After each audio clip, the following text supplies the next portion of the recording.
say, man, I don't give a fuck about the feds, DEA, ATF, Task Force, Jump Out Boys, or your local neighborhood robbers, baby. I got to keep on pushing.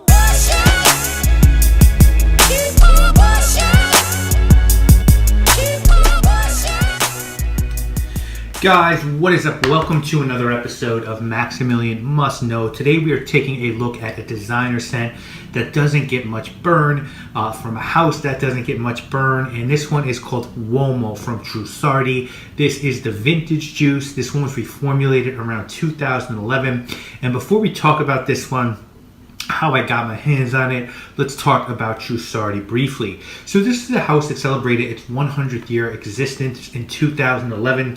They were started in 1911 by a gentleman named Dante Trussardi. This was a leather good company that did bags, luggage, gloves. They were at one point the official glove maker for the British royal family. But the house blossomed in 1965 when Dante's grandson Nicola took over the business. They didn't have a logo up until that point. Nicola picked out the Greyhound as their trademark. The Greyhound can still be found in their products today. You saw the Greyhound in the introduction. Under Nicola, they also expanded their offerings to jackets, home and office accessories, and they became known for very high quality Italian craftsmanship. Their leather started to become coveted. They opened a boutique in Milan in 1976 and started to ramp up exports to the rest of Europe and the United States. In the 1980s, they did their first clothing collections for men and women, and in the 90s expanded into Asian markets. In 1999, Nicola died in a car accident, which hit the brand hard. He was the guiding force. Another family member, Beatrice, took over, and she was able to keep Trussardi rolling along.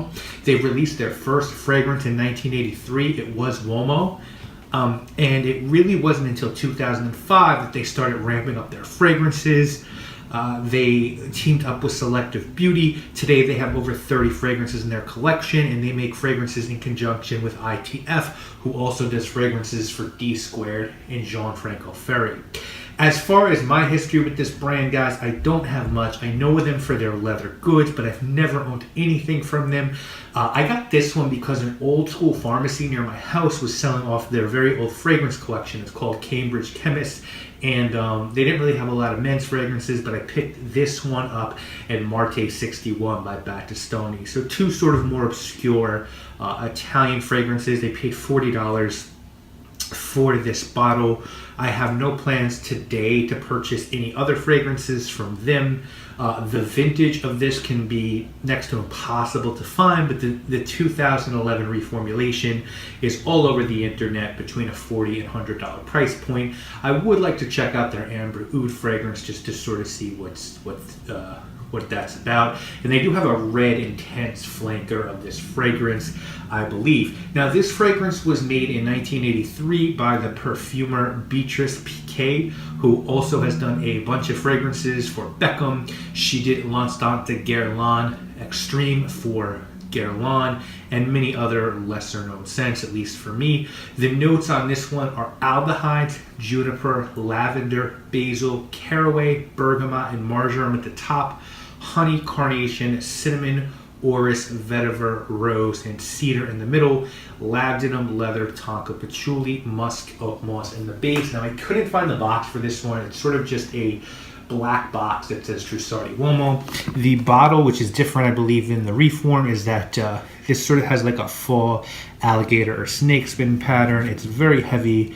This is either 100 or 120 ml. I don't believe it says. It is 100 ml.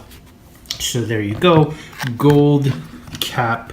Really nice atomizer, almost like a Creed one in the way it depresses juice, and you can sort of see that that Greyhound logo is on the cap there. So when you have the Greyhound there, and this is sort of like stuck on, it's 3D print. So definitely a handsome bottle. It looks really nice sitting on a shelf. Now, as far as fragrance goes, guys, this is the scent that has a cult-like following. Lots of people love this one. I understand that. Like, if you're a fan of like 80s powerhouses, you will like this one.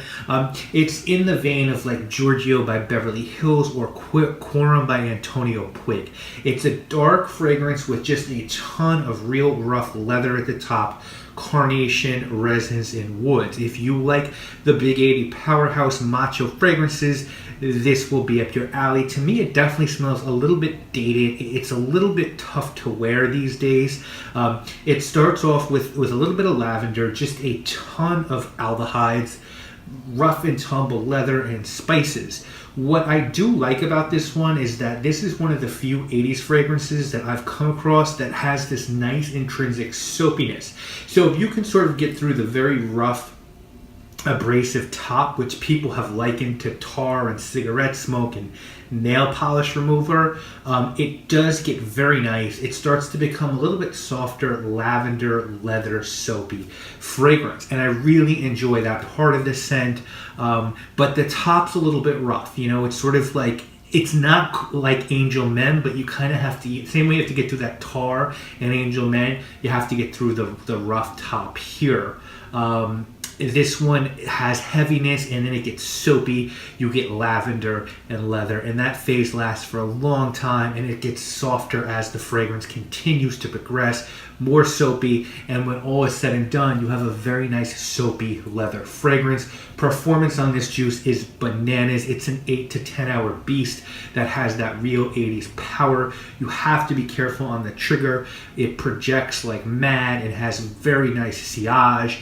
I would say this is definitely a men's fragrance, appropriate for fall and winter, and you kind of have to pick your spots to wear for when you can wear this one. You have to be confident in the occasion and the time and pull it off well. I think you definitely have to be dressed pretty nicely to wear this one. If you can't get your hands on this, you know, you should look at fragrances like Red by Giorgio, Quorum by Antonio Puig, the original Giorgio by Beverly Hills. I think Antaeus by Chanel is kind of comparable to this one. Versace Uomo, Versace Versus, you know, those big time 80s powerhouse fragrances. And if you can get the vintage formulations, because the reforms are going to have changed materials, you know, Ifra brought the hammer down on oak moss, and so even though this one doesn't have oak moss listed, a lot of fragrances like this aren't going to be the same. Or if they have birch tar, you know, now there's stricter regulations on birch tar as well, and I would imagine this has some birch tar in the leather accord. If someone were trying to talk you into purchasing this scent, I would say that it's good quality, it's hard to find, and they just don't make fragrances like this anymore. I think if someone were trying to talk you out of this one, I think they would say that it's dated, it perhaps could be too abrasive for 2017, and is it worth you going out of your way to seek this one out? For me, I would say the answer is no. If I want a big thumping masculine fragrance, I can go to Interlude Man, I can go to Beaver by Zoologist, I can go to some Montal fragrances, I can go to Xerjoff fragrances.